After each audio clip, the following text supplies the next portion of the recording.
Laurent Morisseau, vous êtes coach agile, notamment sur la méthode Scrum. C'est quoi Scrum? Alors Scrum, c'est une méthode de développement logiciel qui est apparue dans les années 2000 en France et qui permet de mieux répondre aux changements qui interviennent naturellement dans les projets de développement informatique. Une méthode traditionnelle fait l'hypothèse que rien ne va changer. La méthode Scrum dit on fait l'hypothèse que ça va changer. Donc pour y répondre, Scrum va passer d'un développement en délai long à des cycles courts. À chaque fin de sprint, on va avoir un produit qui est stable, avec une qualité telle qu'on peut mettre en production et que l'on peut mettre dans les mains de l'utilisateur pour qu'il nous fasse un retour sur la manière dont on a implémenté et ainsi de sprint en sprint de bien répondre à son besoin. Quels autres bénéfices peut-on attendre de Scrum? Il y en a effectivement d'autres, et principalement de savoir gérer le changement, ça c'est naturel, mais également de mieux répondre au marché, le time to market. On pourra y répondre, on pourra livrer fréquemment.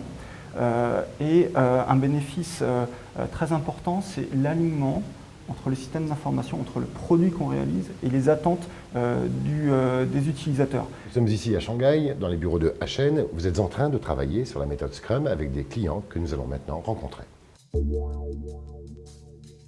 Cet atelier de planning poker regroupe le client, le métier et l'équipe de réalisation pour s'aligner tant sur la compréhension du besoin que sur son implémentation.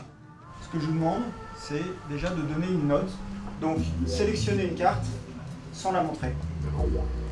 Tout le monde a choisi? Allez-y. L'objectif est multiple. 2. Préparer le recueil d'exigences, le product backlog, en tenant compte des retours utilisateurs de la démo du précédent sprint, et échanger sur les micro-fonctionnalités, les user stories, à la fois sur leur conception et sur les formes nécessaires à leur réalisation. Le service est déjà existant dans le back-office qui permet de récupérer déjà les informations au niveau du back-office. Moi, je dirais que étant donné que ça existe, la fonctionnalité existe déjà, il n'y a que d'à faire. L'équipe aura alors les informations pour préparer le périmètre du prochain sprint. Le responsable produit, le product owner, aura, lui, toutes les informations nécessaires au pilotage de la version de son produit. Ça touche aussi le script. Allez-y, dernier tour. C'est pas mal ça. 2 et je suis têtu. Non mais pas grave. Donc on peut dire que c'est Alors, Le 2 qui gagne. Ouais. Voilà. Là, globalement, on a un consensus. À la fin du sprint, le client, les représentants des utilisateurs et l'équipe de réalisation se retrouvent lors de la démonstration du produit. L'objectif est de valider que ce qui a été implémenté lors du sprint répond bien aux attentes des utilisateurs et également de recueillir leurs retours. L'affichage de la liste des prospects actifs par rapport au portail commercial.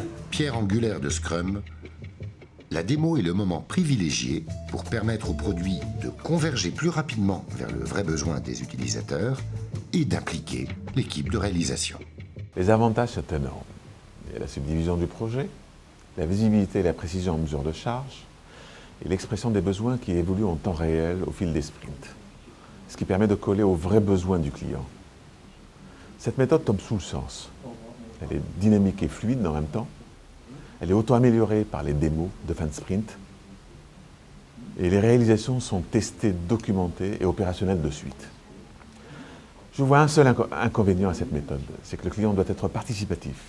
S'il hésite à jouer le jeu ou s'il rechigne à s'investir à fond, le processus de décision il sera difficile à conduire.